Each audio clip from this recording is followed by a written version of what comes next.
ابراہیم خلیل اللہ جیسا نبی عطا فرمایا، اللہ نے کسی کو حضرت اسماعیل علیہ السلام جیسا نبی عطا فرمایا، کسی کو کلیم اللہ جیسا نبی عطا کیا، کسی کو خلیل اللہ جیسا نبی عطا کیا، مگر اپنے مقدر پر ناز کرو، جب اللہ نے ہمیں نبی عطا فرمایا تو صرف نبی نہیں عطا فرمایا بلکہ امام الانبیاء تشریف امام الانبیاء عطا فرمایا، اور جس کی شان یہ ہے کہ جب جو امام الانبیاء اس روئے زمین پر قدم رکھتا ہے تو پوری دنیا کے اندر انقلاب پیدا کر دیتا ہے، عاشق پکار اٹھا بسر باقی نہ رکھی بس میں ان کا جگمگانے میں، عرب میں چاند نکلا چاندنی پہلی زمانے میں، کسی شے کی تمنا ہی نہیں ہم کو زمانے میں، مدینہ لکھ دیا جائے ہمارے آیا۔ ماشاءاللہ، نعرہ تکبیر،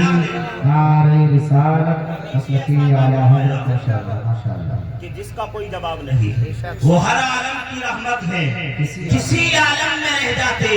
یہ ان کی مہربانی ہے کہ یہ عالم پسند ہے۔ بے شک بے شک بے شک، منٹ کے اندر انشاءاللہ اپنی تقریر کو ختم کر رہا بہت ہوں۔ اچھے، بہت اللہ رب العزت نے کیسی کیسی نعمتیں ہمیں عطا فرمائی۔ بے شک، اللہ نے آنکھ ایسی نعمت عطا فرمائی کہ دنیا کی تمام دولت ایک طرف اور آنکھ کی بینائی۔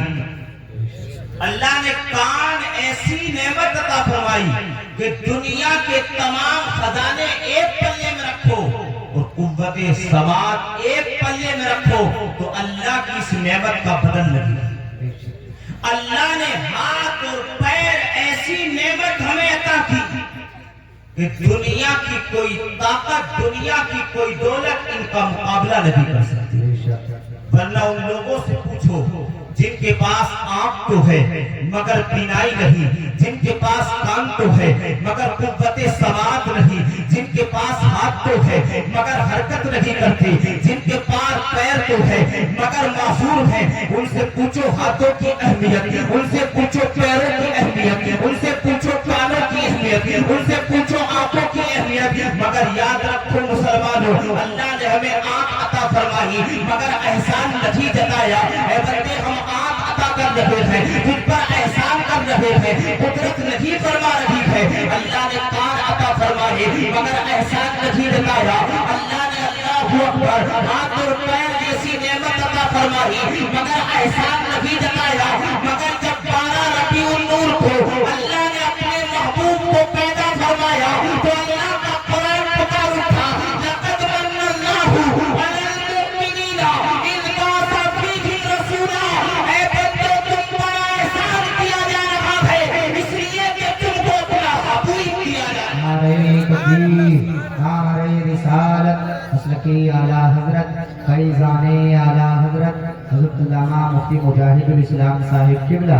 ماشاءاللہ، آپ نے بڑے نور پر دیکھ رہے ہیں کہ علماء حضرات کثیر تعداد میں تشریف رکھتے ہیں، لیکن اللہ نے جب اپنا محبوب عطا کیا تو کیا کہا کہ تم پر احسان کیا اس لیے کہ تم کو اپنا محبوب عطا فرمایا۔ اور آج پوری دنیا کے اندر اگر مسلمان بچا ہوا ہے تو وہ اللہ اکبر مدینے والے سرکار کے کرم سے بچا ہوا ہے، ورنہ جو گناہ آج قوم کر رہی ہے اسی گناہ کی بنیاد پر قوم لوط کو تباہ کیا گیا، اسی گناہ کی بنیاد پر قوم عاد و ثمود کو تباہ کیا گیا، اسی گناہ کی بنیاد پر قوم نوح پر پانی کا سیلاب آیا، اسی گناہ کی بنیاد پر قوم یونس کو اللہ اکبر آگ کے عذاب میں گرفتار کر دیا گیا۔ لیکن آج پوری دنیا کا مسلمان اگر بچا ہوا ہے تو اپنے عمل کے بنیاد پر نہیں بلکہ مصطفیٰ کے کرم کی بنیاد۔ یہ بھی مدینے والے کا کرم ہے کہ تم بچے ہوئے ہو، ورنہ جو گناہ دوسری قوموں نے کی ان کی صورتیں بدل دی گئی، ان کے حالات بدل دیے گئے، ان کے معاملات بدل دیے گئے۔ مگر آج اگر زمین نہیں پھٹتی اور آسمان کا سینہ چاک نہیں ہوگا تو یہ عمل کی بنیاد پر نہیں بلکہ مصطفیٰ کے کرم کی بنیاد۔ ہمیں اللہ کے رسول کا شکر ادا کرنا چاہیے، اللہ کا شکر ادا کرنا چاہیے۔ اور قرآن عطا کیا تو ایسا بے مثال جس کا جواب آج تک دنیا نہیں لا سکتی۔ علماء حضرات کی زبانی آپ سنتے ہیں، قرآن بدلا نہیں جائے گا، قرآن کبھی مٹایا نہیں جا سکتا۔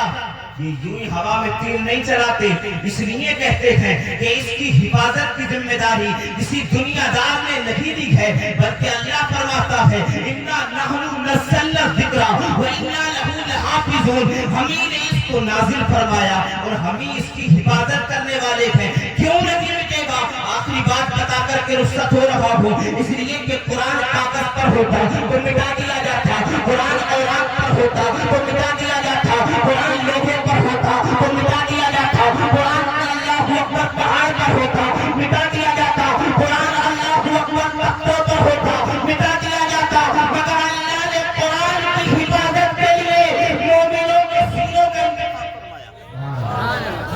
مومنوں کے سینے کا، تو پتا چلا قرآن مٹانے کے لیے مومنوں کے سینے کو مٹانا پڑے گا، قرآن مٹانے کے لیے مسلمان کو مٹانا پڑے گا، قرآن مٹانے کے لیے رسول اللہ کے پیارے پیارے امتیوں کو مٹانا پڑے گا، اور یہ ممکن نہیں ہے، اس لیے کہ ہے بولے محمد بولے خدا، فرمان نہ بدلا جائے گا، بدلے گا زمانہ لاکھ مگر قرآن نہ بدلا،